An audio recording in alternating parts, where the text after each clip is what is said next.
Yeah, we're ready. Hey. Welcome everyone to our regular Tuesday afternoon where we talk about all things trekking in Nepal. I'm joined by my co-host Dinesh Karki, and today we are going to be talking about choosing the right trek in Nepal and some of the common pitfalls that you should look out for. And we will be spotlighting the Langtang Valley Trek, using that as some of the examples and different ideas. But before we dive into today's topic, my name is Michelle Hill. I'm a business coach and an AI trainer. And my, I guess you call it love affair with Nepal began 9 years ago, in September, when I got on a plane and I went to Kathmandu to trek to Everest Base Camp. Not really knowing exactly what I was getting myself in for, but it turned out to be one of the toughest things I'd ever done in my life, both physically and mentally, but also one of the most exhilarating. And when I got to Everest Base Camp and I stood there with my hands in the air, I literally thought, if I can do this, I can do anything. So that's helped to shape both my personal development journey, but also it's one of the highlights of my adventure travel journeys as well. And I did return a couple of years after that and trekked Annapurna Circuit. Again, a very different type of trek, but just as challenging in its own way. So I'll hand over now for Dinesh to introduce himself, and then we will get into today's topic.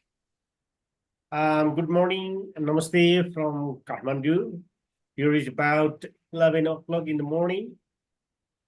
And namaste, Drona and Katie. So myself, Dinesh Karki, who doesn't know my name earlier. I'm from the Everest region where I was born and grew up my childhood. Since 2003, I'm here in Kathmandu for my study, and then also the same time joining in job as a porter in tourism sector of Nepal. Been like almost 1 decade as helping the trekkers all over the Nepal, like popular trekking destinations of Annapurna, Everest. Of course, there's popular, and then also the remote areas of Nepal, such as Kanchenjunga, Makalu, Upper Dolpas. These are very like popular places and remote. And also not only here, I was also a porter in the Kailas, India, like sometime, as a learning period. After a long experience as helping in the group, the cooking, assistance, and spending timing, finally I became a full guide with one of the toughest label company in Kathmandu.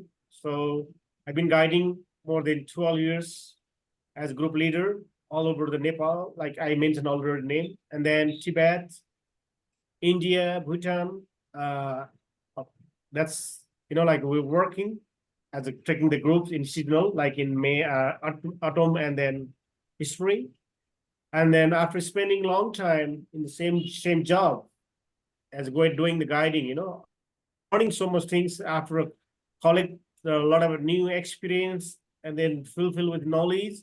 Me and my colleague, who we are working together as a guiding in the same company, we decided a small company at the beginning since 2015.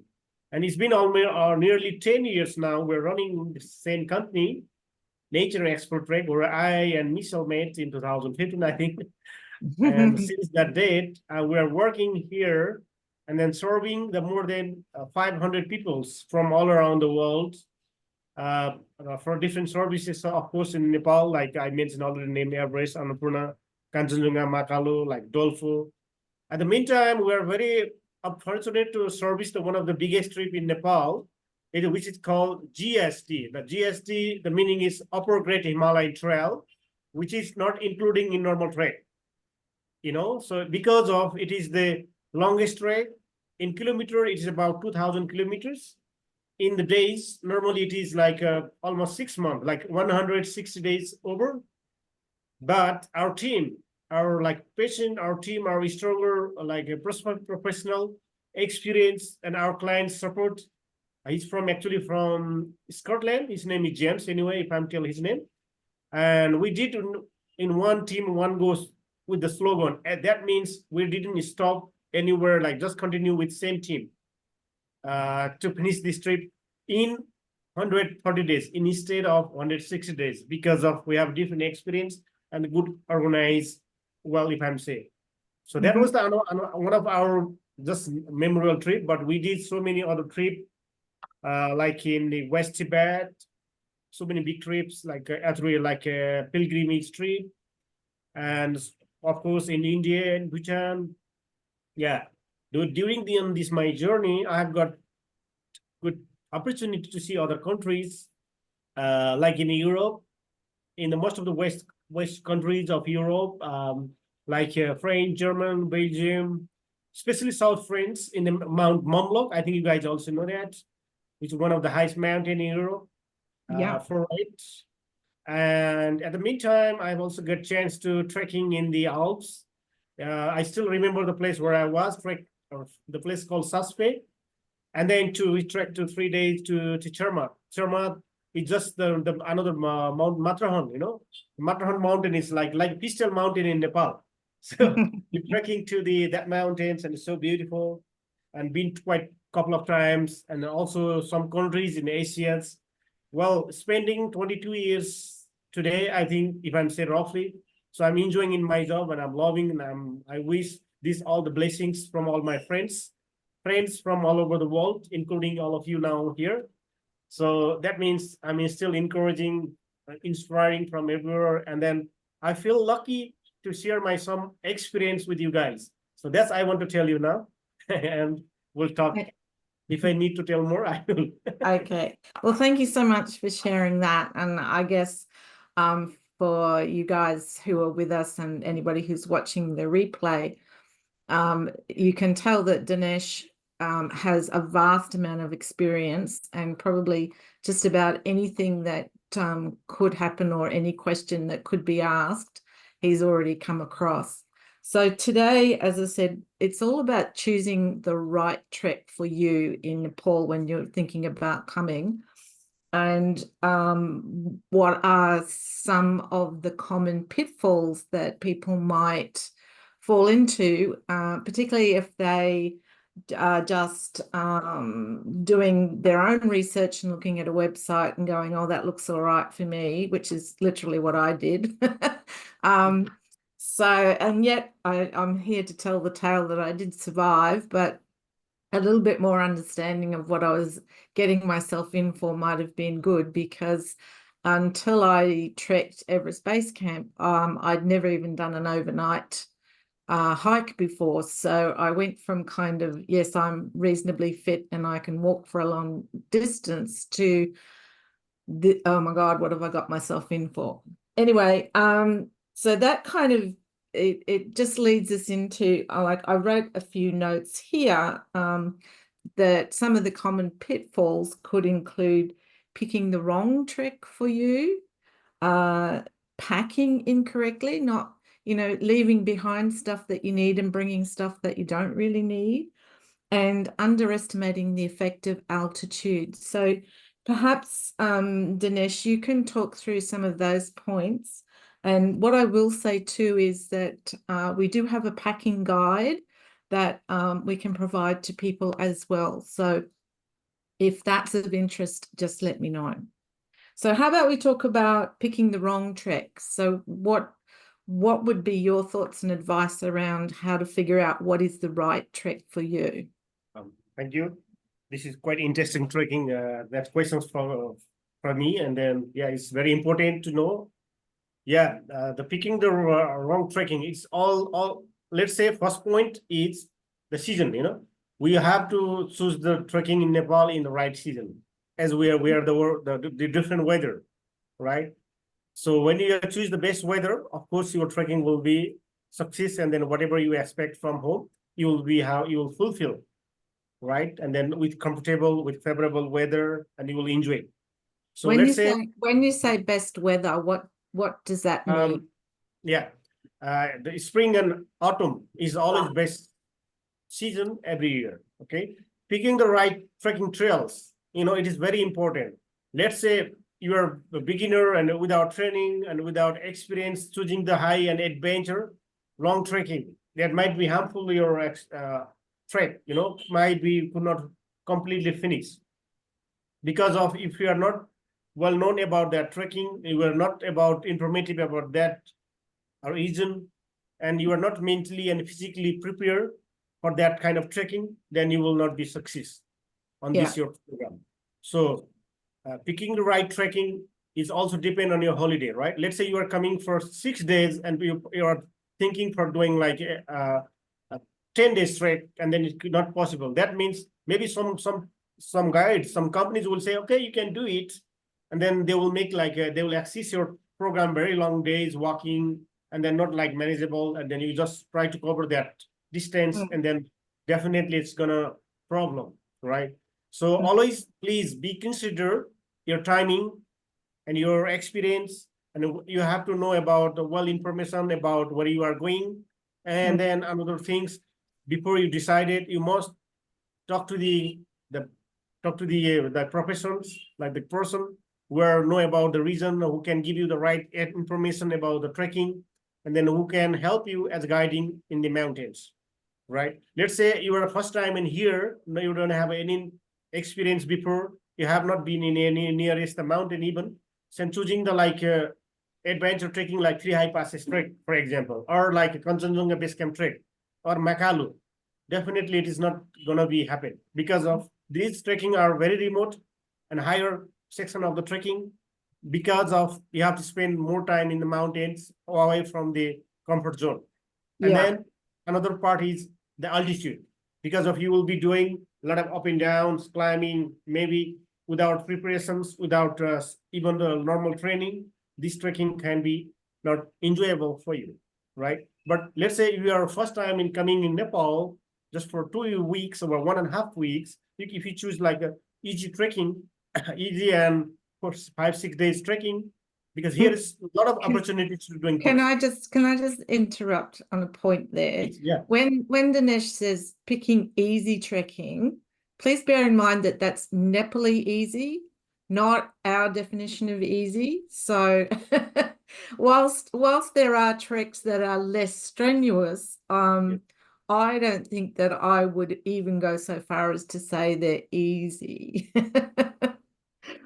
Yeah, Nepal is like meaning Nepal meaning is always up. Yeah. Even though we say easy, but definitely as your first time, different landscape, so you will definitely feel different because of for little this tribe we say flat, but you guys say flat in the like in sea, right? But when we say flat, it's little gradual anyway, as it is Nepal is the mountains. Okay. So anyway, please consider with your timing, and then your physical mental preparation, and then look your holiday timing, and then accordingly if you choose the right trekking, then you will have enjoy your holiday in Nepal. That's I want to tell in overall in a highlight. So so if, say for example, somebody's like average fitness, but they want to choose something that you think might be a little bit too long or too hard for them, could they still do that if we made it longer, so that each day there wasn't as much walking and there wasn't as much up and down each day? I'm thinking, like say for I don't know, say for Langtang Valley that we wanted to talk about, where that's only a fairly short trek, 6 days I think it is, or something. Yeah. But if somebody's not as fit, or if they wanted to bring children who were perhaps not teenagers yet, not quite as strong, then would we look at perhaps extending the itinerary out and making it an 8-day trek, so it's more manageable for the people who are going to do it? Yeah. These are I was almost coming in that your questions earlier in our study. So let's say you are first time here. Here is like so many trekking package opportunities. If we pick the names like Langtang Valley, which is you already explained, 5-6 days and beautiful trekking, where you can also take your family, or like no matter like about age restrictions on this trip, so you can enjoy it, the beautiful mountains, culture, religion, and also the Gorepani Punil trekking is also very beautiful trekking. Even if you are beginners, you can do it.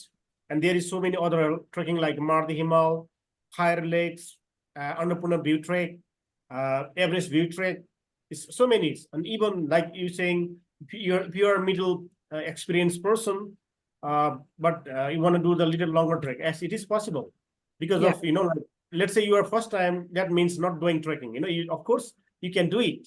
That's what I try to tell is you should at least prepare well. Let's say you need to have the good information with you before you go. You need to have a good plan. That Yeah. was the main point. And then you can do it like Everest Base Camp, Annapurna Base Camp. This trip, the medial type of trekking is Everest Base Camp, of course, the Annapurna Base Camp, Annapurna Circuit. Not adventures, like not a big trip, not Yeah. easy trip. These are the mediums and perfect. That's the reason. And the Yeah. thousands of people choose this trip. And of Yeah. course, these are the popular trekking as it is the highest mountain base camps, right? So that reason is you can do it when you have mentally, physically prepared, and then you have time. Even you are first time here, you can do it. That's Yeah. I want to tell you. Okay. Now I'm not going to go through all of the packing, what you should bring and what you shouldn't bring, because as I said, we do have a full packing guide that we can send you. But I think it's important to note that, like from my experience, making sure that you have everything in your first aid kit is really important. Making sure that you have spare batteries, that you have charging cords, all of those sort of things. And then making sure that you talk to whoever you've booked your trip with. In this case, it would be Dinesh, to understand, okay, if you're coming in autumn, what's the difference between if you come early autumn to late autumn? Do you need to bring like more warm clothes, or is it just all about layering, and what's likely to happen while you're on the trek? So these are the things that that you don't want to bring too much, because the porter's got to carry it for you. But the flip side of that is you don't want to be stuck without things that you really need. And one of the things for me that I didn't even think about before I went was having something warm and soft to put on my feet at night, because I just kind of thought, oh, well, I'll just have my socks on or whatever. But it was good to be able to just put the slippers that I bought, I think it was in Namche Bazaar, so that I had something soft and warm on my feet at night. And what else? There was something else I was going to mention. Oh yeah, also part of choosing the right trek for you is you helping us to really understand what it is, like what is your goal for the trip, like what experience do you want to have, and like what does success look like for you? Say you might be somebody who loves to take photos and wants to go really slowly and stop whenever you want, but you might think, well, trekking is not really for me, because when I'm in a group, I'm going to be annoying because I'll be stopping and other people have to wait for me and all that sort of stuff. So the way that we can get around that is either we find similar people to go with you, or you go on a solo trek with a guide and a porter. So every problem can be solved. Is that right, Dinesh? Yeah, it is. You're right. Yeah. And then how do you, like, as I said, we want to understand what it is you want. And in this day and age, because we can, like, you know, we're all getting together here today and we're all in different parts of the world.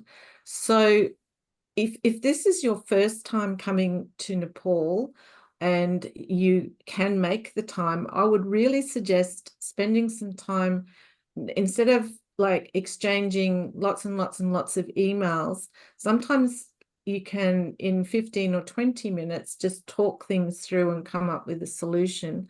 So my strong suggestion is, before you come, make sure you talk to us, and before you book something, unless you already know exactly what you want to do, you know, let's have a chat, because we want to make sure, as that even if you don't end up booking with Dinesh, that when you do come to Nepal, it's not like, oh my God, I didn't think it was going to be like this.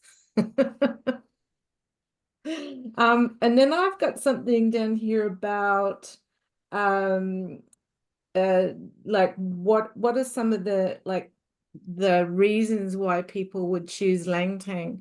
And you mentioned before beautiful views and accessibility. Yeah, because it's from Pokhara you go, don't you? No, Langtang is a different direction. Now I'm Actually, it confused. is I need a map in front. after Everest base camp Annapurna, the Langtang is third popular destinations for trekking in Nepal.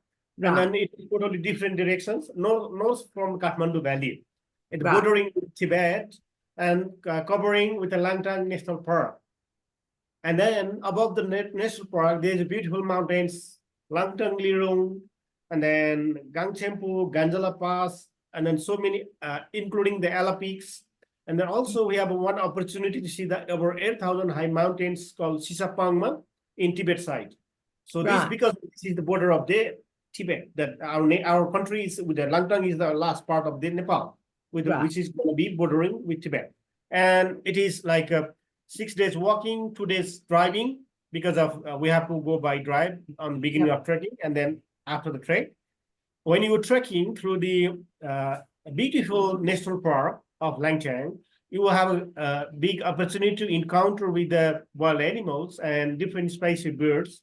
Langtang National Park is the rich national park to meet so many different species of birds and flora and fauna. And also in the meantime, you will have also good time to spend your evening and morning with the local people who are nomadic from Tibet, and they have a totally different lifestyle than other countryside, and they also speak different language than the Nepalese. But of course, they also speak Nepalese, but different. Anyway, they are Nepalese, but I mean, like, overall different culture. And along the trekking, you will cross old monasteries who are like 600 to 700 years old. And then when you reach on the top of the viewpoint, you will be exploring the glory of the Himalayas that I mentioned the name earlier.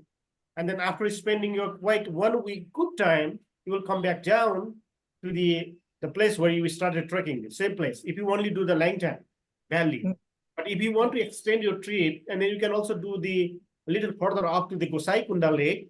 The Gosai Kunda Lake is another holy lake in Nepal. Every year every year there is always festival, and thousands of locals used to go for the prayer, as it is residence of God Shiva in Hindu, and Buddhism Guru Rinpoche, as it is they respect, and like thousands of people go to pray and darshan and then come back. That means you can do small loop of trekking, which will be 2 weeks, but there's always opportunity to extend your trip and then reduce your days. So that means it's all depend on your holiday. But if you only do the Langtang Valley, it is 8 days, including the driving, 2 days, 6 days trekking, and then 2 days driving. And then that's the reason Langtang is easy, accessible, and then with families, with kids, even you are beginners, even you are like elders, even you are still want to do trekking, but maybe I cannot do, like, kind of when you are feeling in it. This is the trekking. Yeah. Okay. So I just unmuted you to Katie, just to see whether you or Donna have any questions that you wanted to ask today, or any comments that you want to make.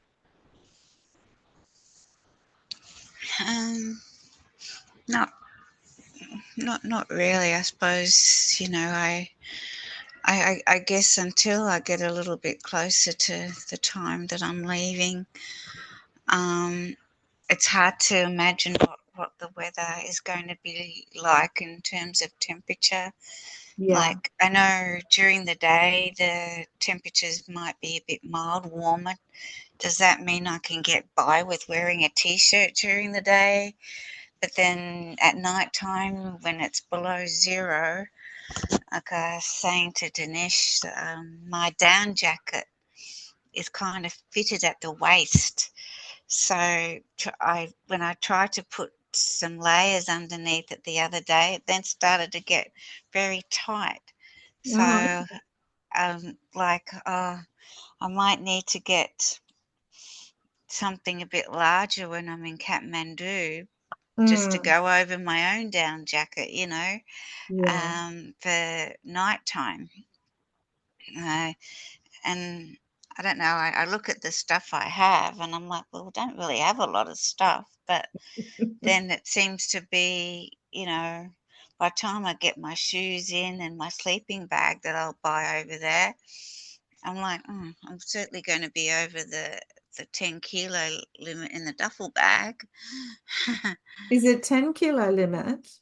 Oh, it's 15 kilos altogether, but I Right. think 10 kilos for the duffel bag, 5 kilos for your day pack. Okay. Yeah, Wow. it's surprising how quickly the bag fills up.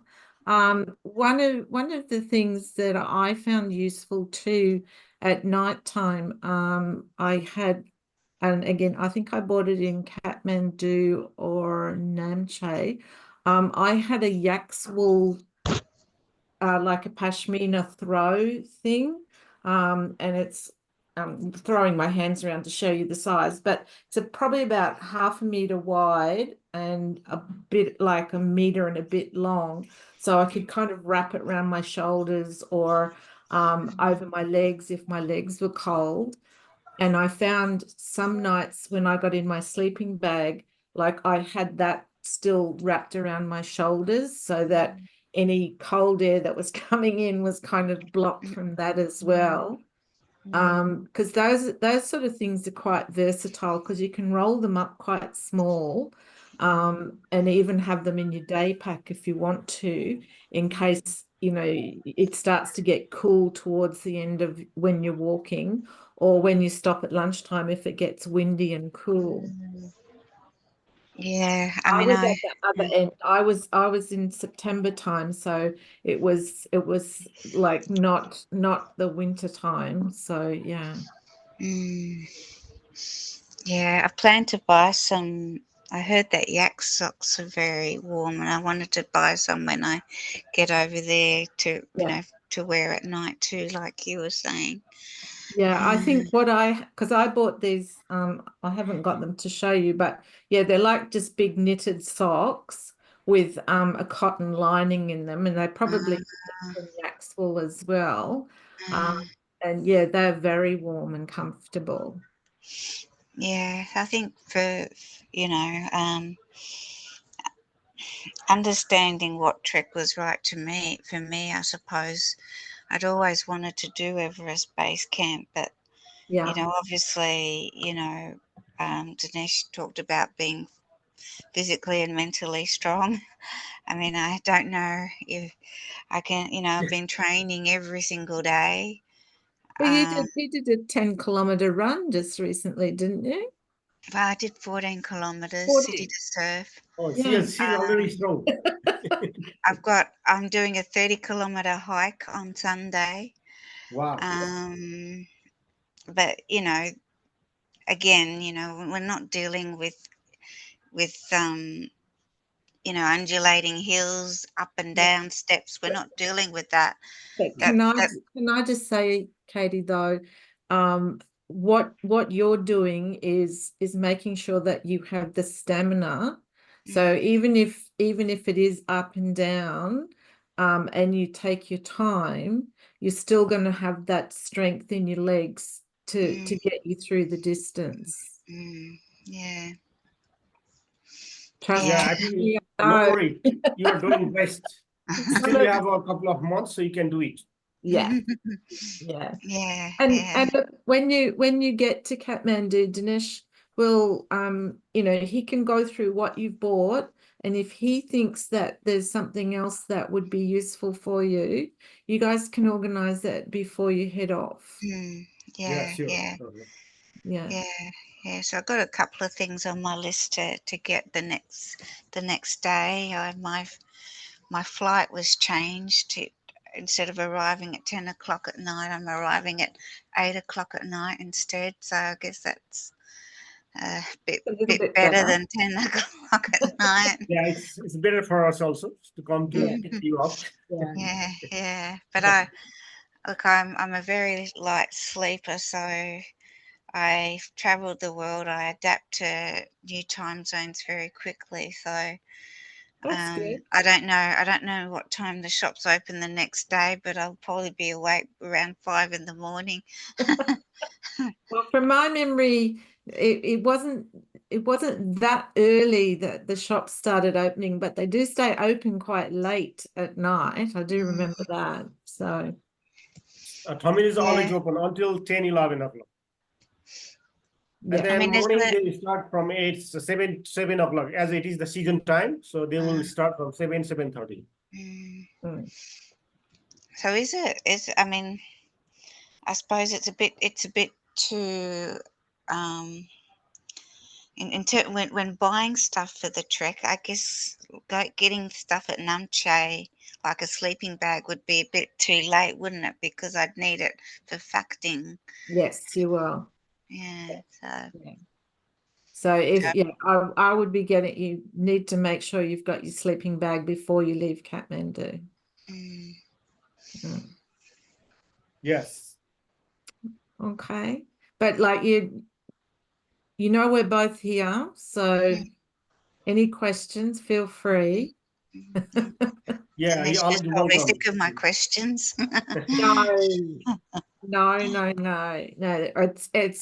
It's like I bet there's no question that Dinesh can't answer. Mm, Sure, yeah, sure. yeah. Yeah, I will. Yeah. Mm, Well, I might finish up the recording now. You don't have to disappear if you still have some questions or you wanted to ask some more. But thank you, everybody. And next week, and I'm checking my notes to make sure that I give you the right title. We're going to talk about the authentic Nepal experience, which is beyond the beaten path. And we are going to talk about some of those treks that are up a bit higher and that are a little bit more difficult, and the focus will be on Upper Mustang next week as well. So I'm going to stop the recording and say see you all next Tuesday. Next Tuesday. mm.